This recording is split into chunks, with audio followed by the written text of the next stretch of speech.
নরসিংদীর পলাশে জেলা বিএনপি ও ছাত্রদলের নেতাকর্মীদের মধ্যে সংঘর্ষ হয়েছে। এ সময় গুলিবিদ্ধ সহ আহত হয়েছে ৩ জন। অন্যদিকে বাঘেরহাটের মোরেলগঞ্জ ও গাজীপুরের কালিয়াকৈর সংঘর্ষ ও ধাওয়া পাল্টা ধাওয়ায় জড়ায় বিএনপি নেতাকর্মীরা। এতে আহত হয় অন্তত ১০ জন। সন্ধ্যায় নরসিংদীর পলাশ বাসস্ট্যান্ড এলাকা থেকে একটি মিছিল বের করে উপজেলা ছাত্রদল। অন্যদিকে জেলা বিএনপি সহ সাংগঠনিক সম্পাদক ফজলুল কবির জুয়েলের নেতৃত্বে তার সমর্থকদের আরেকটি মিছিল বের হয়। বিএডিসি মোড়ে মুখোমুখি হলে সংঘর্ষে জড়ায় দুই পক্ষ। এ সময় গুলিবিদ্ধ হয় উপজেলা ছাত্রদল কর্মী ইসমাইল হোসেন। এছাড়া ফজলুল কবির জুয়েল সহ আরও একজন আহত হয়। তাদের বিভিন্ন হাসপাতালে চিকিৎসা দেওয়া হয়েছে।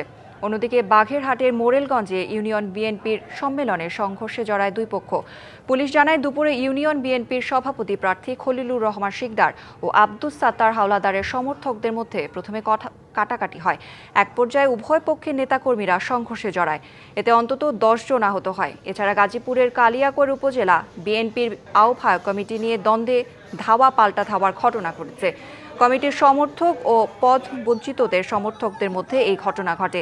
এ সময় পুলিশ টিয়ারশেল নিক্ষেপ করে বিক্ষুব্ধদের ছত্রভঙ্গ করে দেয়।